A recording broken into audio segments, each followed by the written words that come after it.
Hello, I am Dr. Mathew. This is live from New York. This is the first among the 20 recordings on historical Jesus. The Jesus who was a man who walked on this earth. As we all know, Jesus was the most consequential human being who ever walked the earth.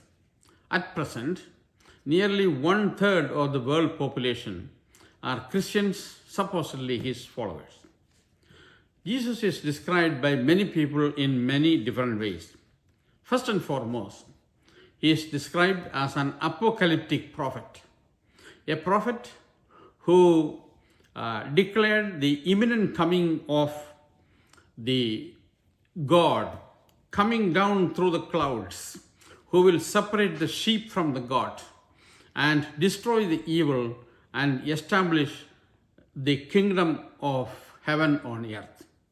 He is described as a socialist who fought for equal rights. He is even described as a communist who believed the whole resources to be collected by a single body and distributed based on each one's needs. He was a very avid supporter of women's rights. He was against stoning. In many instances in his life, he fought for Jesus. He fought for women's rights. He was a bitter critic of pedophiles. It is one person who actually said the pedophiles deserve to be killed. He said it is better that them be tied with a millstone on their neck and sent to the deepest fathom of the ocean. He was a bitter critic of the Pharisee. In fact, of all the prophets on earth, Jesus was the one who scathed most bitterly the Pharisee, and about which we will come to later. He's a man who held his principles up above everything, and he did not face under any kind of pressure or even death. Now, in order to understand Jesus, we need to understand the lay of the land of Israel, the socio-political situation, the religious situation, the cultural situation, the languages they spoke, and the foreign influence they had in Israel. Therefore, I will start with the first historical evidence about the existence of Israelis in the past. That is a famous stele called the Stele of Merneptah, or the Israeli stele found in Egypt. It is the story of a king called Merneptah, who is the son of Ramses II, ruled the country between 1214 and 1211. In his stele, it is written that Israel is laid to waste, but it ceased not, which means Merneptah had an expedition into Israel. He defeated the Israelites, and he is agreeing that all of them are not killed. Some of them are still left. Now, I need to explain a few terms before we go. First of all, what is a Levant? Levant is that swath of land on the eastern Mediterranean consisting of Israel, Lebanon, Jordan, Syria, part of Babylonia, Saudi Arabia, and Egypt. That eastern part is called the Levant. So Israel is a part of the Levant. Then I need to explain what is Canaan. Canaan is a group of people who inhabited that land at least from 2000 BC onwards. They were a Semitic group of people, and they spoke the language Aramaic. Then I need to explain Israel. Israel is the other name of Jacob, who are the followers of a specific set of principles. And then who is a Jew? Jew is the term derived from Judea. People from Judea are called Jews, but over a period of time, the people from Judea spread into Upper Israel, which is Galilee, and all that area, people who lived there are called Jews. Then you should know what is Hebrew. Hebrew is a language spoken by some of the Jews. Hebrew developed outside Israel in the diaspora. Diaspora is Israelis, people living outside Israel, like Jordan, Syria, Babylonia, Egypt, and later on in Spain, Germany, and all. Now, the diaspora of Jews are also in the United States. Then who are the Philistines? The Philistines are a group of sea people. They are experts on boating, so-called shipping. They go to different countries, attack the coastal areas, plunder them, and settle them. They have gone to Egypt and they have been defeated by the pharaohs, and they have been going to the Levant and disturbing the Canaanites and the Israelites later on. Then who are the Palestinians?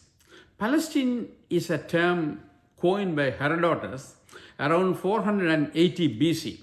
Herodotus, as you may know, is the great Greek historian. Actually, he is considered to be the father of history all across the world. So he coined the term Palestinians in place of Philistines. Then who are Samaritans? Samaritans are a group of people dwelling in the central part of Israel between the Galilee and Judea. These people were taken captive in 722 BC by the Assyrians. So the Assyrians came, took their women and fathered children, and according to the Jews, they are impure blood. So at Jesus' time, the Samaritans were considered to be a low class and they are impure blood. Then the Jews. The first type of Jews are the Pharisees. The Pharisees are priests, dignified people, experts on the oral law of Moses. They believe by the oral law, but not by the written law. Then the Sadducees. Sadducees are high-powered people. They believe on the written law of Moses. They are very friendly with the Romans, and they were in the Sanhedrin, and some of them were the chief priests. And then the Essenes. Essenes are kind of monk-like people who live for the Torah, think about the Torah, research on the Torah. At this stage, I need to show you the lay of the land of Israel. First, you see the map of Israel as it is seen today. This map you see today was created after the First World War, when the Levant was divided into multiple pieces. On the northern part of it is Lebanon. On the extreme south is the Sea of Aqaba. On the west, it is the Mediterranean Sea. On the east, it is the Jordan River, and connecting the Sea of Galilee and the Dead Sea. And further beyond east is the country of Jordan. But in 1500 BC, this is the picture of the land of Israel. You see Canaan people were there, and the Israelis were just coming in.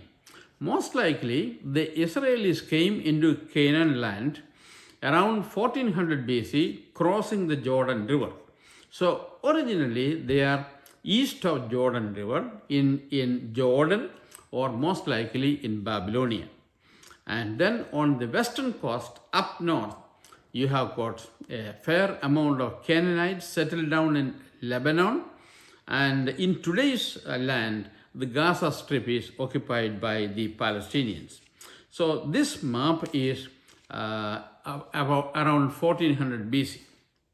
Now, I need to talk about the existence of Jews. There is a very important stele identified in Egypt, detected from Memphis, regarding the king Merneptah, who ruled the country between 1213 and 1203 BC. He had an expedition into Israel and he defeated the Israelites, and in that stele he has written, Israel is laid to waste, but it ceased not. I have seen this stele in the Egyptian Museum in Cairo, and I had the pleasure to touch on that one also. Now, it is clear that there was a group of people, the Israelites there. Now, the history is going further down to about 1000 BC. There is some oral tradition that the Philistines were coming and troubling the Israelites. At that time, there was a duel between a Philistine by name Goliath and a young bright boy who is a Jew whose name is David. And David defeated Goliath, and he eventually became the king of the Jews around 962 BC. I should admit there is no historical evidence that David existed or Goliath existed, but we have to depend on the oral tradition. The oral tradition is a very, very powerful record in human history. Vast majority of the historical sayings coming from oral tradition. So David ruled Israel for a few years, and then it was followed by Solomon. Solomon is a historical figure. He built the first temple of Jerusalem and about 957 BC. For the construction of Jerusalem, he chose the Mount Moriah and made a platform on top of it, made a great temple called the first temple of Jerusalem. He brought precious wood from Lebanon, red and rosewood and ivory from India, lapis lazuli from Afghanistan, all kinds of stones, and he made a magnificent temple, which is the first temple of Jerusalem. And the Jews continued their life until about 586 BC, when the Babylonian conqueror Nebuchadnezzar sacked Jerusalem. He took all the people as slaves and took them into Babylon. At that time, the first temple was raised. The Jews spent in Babylon for 80 years. It is very strongly believed that it is at this time the Torah was written by the intelligentsia of the Jews for their posterity. And they created the characters of the Exodus and many other things we find in the book. So the Torah was the beginning of the Torah was in Babylon. And then in 538 BC, the Emperor Cyrus from Persia conquered Babylon, and he took the Jews back to Jerusalem, told them, you construct the temple and you can have your own prayers and services. The Jews made a modest temple, which was the second temple of Jerusalem. They continued their life that until 332 BC, when Alexander the Great invaded and conquered Palestine. But not only Palestine, most of Levant, all the way to Egypt, and he went all the way to India. Alexander is distinctly different from all the other conquerors in human history. Alexander did not conquer to plunder the land, to take out the wealth, rape the children, or take slaves. He wanted to spread the Greek culture of science, democracy, literature, plays, poetry, astronomy, everything Greek. So he was a prophet of Greek civilization. Consequently, in Israel, there were a lot of Greek people settled, and Greek language was very prevalent at that time. At this point, I will also note that the Torah was edited, corrected, and written in Greek in Alexandria in the 2nd century BC. Now, the picture you see is the picture of Israel during the time of David. So I came all the way up to Alexander. Alexander's rule continued there for about 126 years. Alexander was very benevolent. He allowed the Jews to practice their own God. he allowed the Jews to do their own services, except the last couple of years when some of the Greek rulers brought a statue of Zeus and erected that in the sanctum sanctorum of the Jewish temple. That created a lot of proper. That created the revolt by the Maccabeans and the establishment of the Hasmonean dynasty. The Maccabeans ruled Israel for 104 years until the Romans came. In 63 BC, Pompey came to Israel to settle a dispute, but he decided to conquer, and Israel and most of Levant became Roman by about from 63 BC onwards. Pompey was followed by Julius Caesar. Julius Caesar is, as you know, is probably one of the greatest of all Roman emperors, and he wanted to create a very good Roman rule in Israel. He chose a bride Jew called Herod. Herod was an Idumean from Judea. His parents were Jews and he was also a Jew. He was a very brilliant guy, a great artist and a builder. So, in 44 BC, Julius Caesar made Herod the king of Judea, but the Romans had their own prefect supervising everything in Israel. And Julius Caesar was followed by Augustus Caesar, and Jesus was born during the time of Augustus Caesar. Now, I need to talk a little bit about Herod, because Herod is a very consequential king in the history of Israel. First he did was to create a new, great, magnificent, one-of-a-kind temple in Jerusalem. He chose the same place, Mount Moriah. He dug deep trenches on all four sides of the mount, all the way down to the rock, and built giant walls, 20 feet wide, made of stones 12 feet long, 4 feet tall, 6 feet wide, and built up the wall about 50 feet above the ground. Even today, you can see the western wall in Jerusalem, which was built by Herod. So, 1 furlong across, 1 furlong surrounding, he made the walls and made a platform. It is on this platform he built his temple. Now, what you see here is an image of Herod. It is actually an ancient type of photography made on bronze plate with some silver coating. We lost that technology now. But in those days, all kings and great people used to make bust, a real image of their face, and what you see is the bust of Herod the Great. Now let me come to the temple.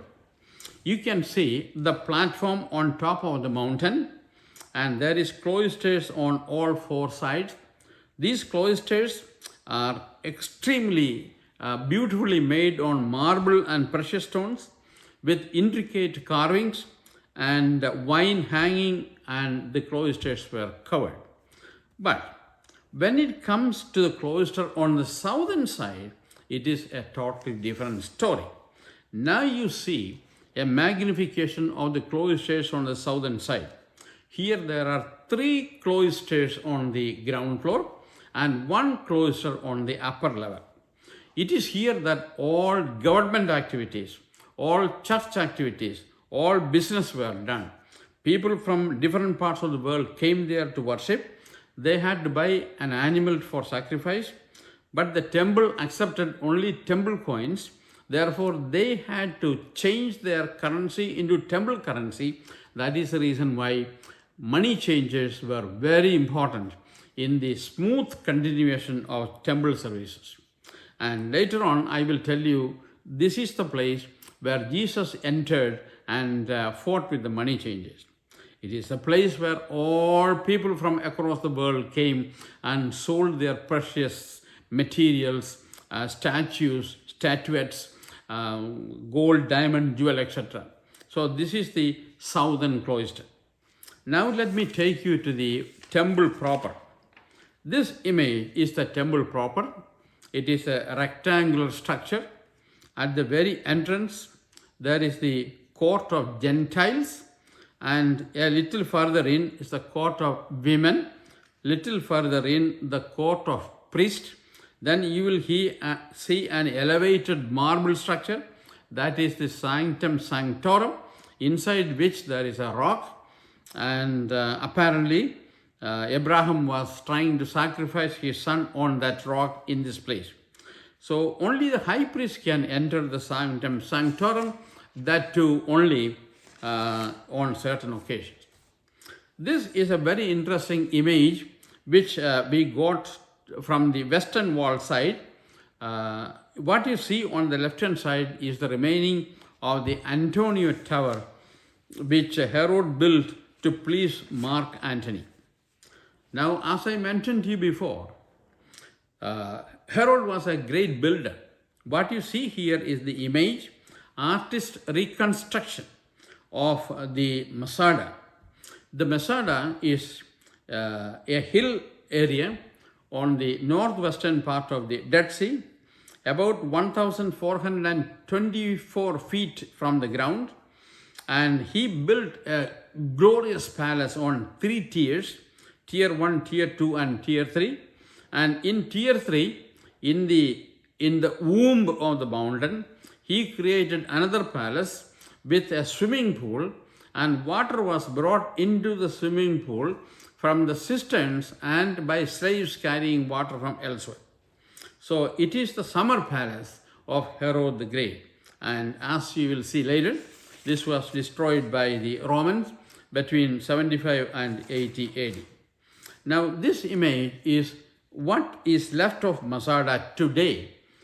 Is an aerial photograph from above, and you can see most of the constructions there. Now, this image is for Herodion. Herodion is a mausoleum built by Herod as his final resting place.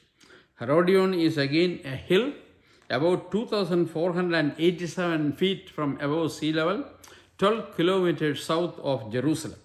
He built a mini city and a palace, and his tomb was discovered from there. What you see now is the aqueduct which Herod built, which is in Caesarea Maritima. Caesarea is a city built by Herod, but there was deficiency of water. Therefore, he built an aqueduct in the ancient Roman style and brought water from the Shuni Springs, 12.5 kilometers from there. Talking about aqueducts, they had aqueducts in Jerusalem too. There was a lower aqueduct and there is an upper aqueduct in Jerusalem. The lower aqueduct was built by the Hasmonean dynasty, and the upper aqueduct was built by Pontius Pilate. The remnants or the remains are still available to be seen, and I had the privilege to see them. This image is that of the what is left of Caesarea Maritima today. It was a big city with a theater and all. Now, let me move to the lay of the land. As I had mentioned before, it is a part of Levant. Israel has Upper Galilee, Lower Galilee, Samaria, and Judea. It is in Upper Galilee that we see the city of Capernaum, in which Jesus spent quite a bit of time, and also a mount nearby where he did the Sermon on the Mount. Then in Samaria, they have a mount called Mount Gerizim. Mount Gerizim is the place where the Samaritans worship their God. Below which is Judea proper. Judea has the Dead Sea, the Jerusalem, Bethlehem, Masada, and the Herodion. Now, the people of Israel during Jesus' time. As I had mentioned earlier on, From Merneptah Stele, we know that there are Jews there. The population of Israel during Jesus' time was about 2 million, but of which only 1 million or less than a million were Jews. So the Jews were not the majority in Israel in Jesus' time. The people constituted of the descendants of the Canaanites, some Philistines on the coastal area, and which are today called the Palestinians. And there are the Greeks who have settled down there, the Romans who have settled down there, the Roman garrison and many thousands of soldiers. Then we have got a huge sect of immigrants, tourists and anarchists. The level of tourists goes significantly high during the time of festivities in Jerusalem. Then come to the Jews. There are three types of Jews mainly: the Pharisees who are the priests, and then the Sadducees who are aristocratic Jews, and then the Essenes or Essenes who are monk-like people. In addition, there are multiple groups: the Sicaries, the freedom fighters, the anarchists, and thugs ready to do any kind of atrocities. Now, let me touch base with the language and culture of Israel during Jesus' time. Most of the people spoke Aramaic. Aramaic was a very ancient Semitic language.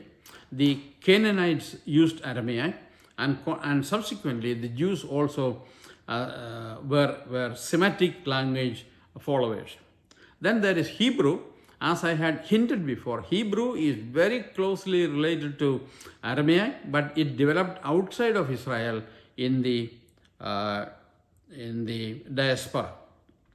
Then there is Greek-speaking people since Alexander. Then there is a Latin and Italian-speaking people since the Romans.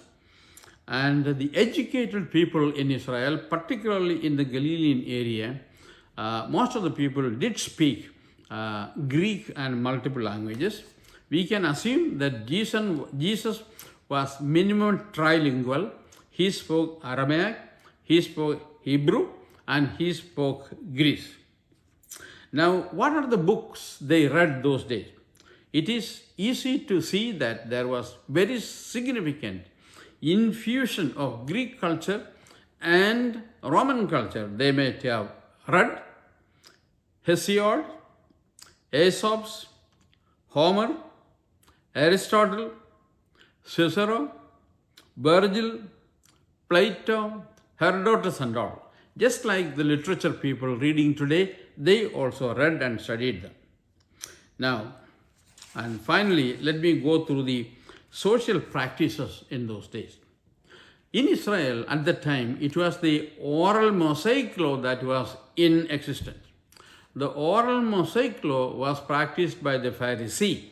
They can alter the oral law any which way they wanted. Women had virtually no place in the ancient Israeli society. She did not have any significant right for her father's property. She had no voice in a court of law. Her voice is only 4/8 or 5/8 the value of a man. And if there is a charge that a woman is a prostitute, she can be stoned. And the all in all, the people all in all are basically the Sadducees, the very aristocratic Jews during that time. It is against these Pharisees and the Sadducees that Jesus fought. So that is the lay of the land during Jesus' time, the turn of the 1st century AD. Thank you. Look for the next episode next week.